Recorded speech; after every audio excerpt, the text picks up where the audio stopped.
मैं उनकी पुण्य स्मृति को भी नमन करता हूं। साथियों, करौली धौलपुर की ये धरती भक्ति और शक्ति की धरती है। करौली उस ब्रिज का क्षेत्र है जहां की रज भी सिर पर धारण करते हैं।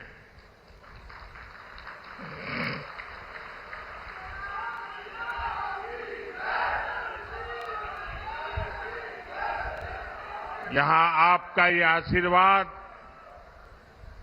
इतनी बड़ी संख्या में पधारे मेरा युवा साथी और शक्ति स्वरूपा माताओं बहनों का ये स्नेह देश के लिए बड़ा संदेश है।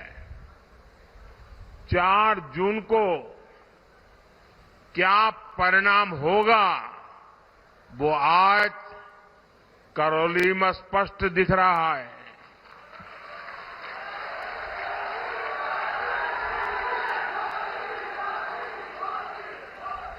करौली बता रहा है 4 जून 400 पार।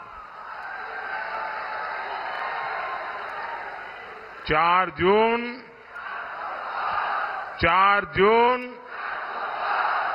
और पूरा राजस्थान कह रहा है फिर एक बार।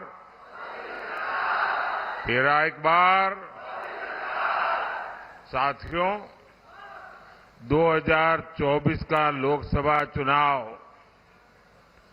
कौन सांसद बनेगा या कौन नहीं बन सकता, इतने भर का नहीं है। ये चुनाव विकसित भारत के संकल्प को नई ऊर्जा देने का चुनाव है। पिछले 10 वर्षों में बीजेपी ने उन समस्याओं के समाधान निकाले जिन समस्याओं के आगे कांग्रेस ने हाथ खड़े कर दिए थे। कांग्रेस दशकों तक गरीबी हटाओ का नारा देती रही, लेकिन मोदी ने 25 करोड़ देशवासियों को गरीबी से बाहर निकालने का काम किया।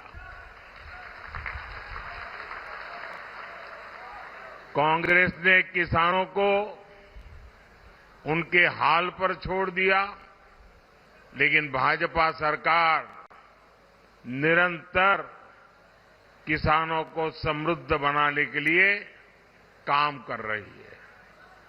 आज देश के 10 करोड़ किसानों को पीएम किसान सम्मान निधि मिल रही है।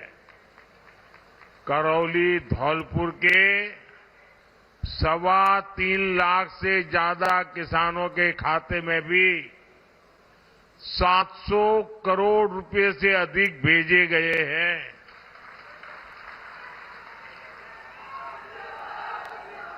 पहली बार किसी सरकार ने पशुधन की भी इतनी चिंता की है।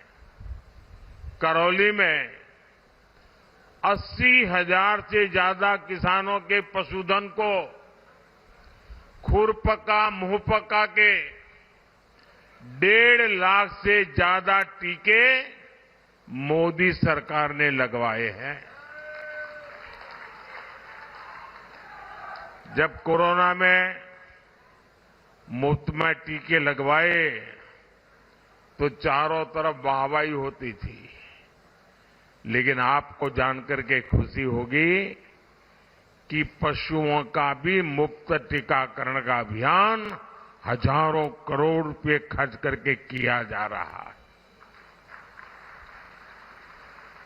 ये हमारा राजस्थान, ये तो मोटे अनाज जैसा बाजरा, ज्वार, सावा, कोदो, कुटकी जैसे श्री अन्न की पैदावार में सबसे आगे है। पहले मोटे अनाज पैदा करने वाले हमारे किसान भाई बहनों को कोई पूछता नहीं था। हमने मिलेट मिशन चलाया और हमने दुनिया को समझाया ये हमारा जो मोटा अनाज है ना, ये सुपर फूड है, सुपर फूड। और हमने उसका नाम भी, क्योंकि देश के अलग अलग राज्यों में अलग अलग नाम थे, तो आज वही मोटे अनाज श्री अन्न के नाम से जाने जा रहा है और पूरी दुनिया में उसकी मांग बढ़ रही है। आपको जानकर खुशी होगी, पिछले वर्ष अमेरिका में व्हाइट हाउस में राष्ट्रपति जी ने मुझे निमंत्रण दिया था और उन्होंने बहुत बड़ा भोज रखा था। और आपको जानकर के खुशी होगी, उस भोज में सब कुछ वेजिटेरियन था। इतना ही नहीं, उसमें हमारा मोटा अनाज था।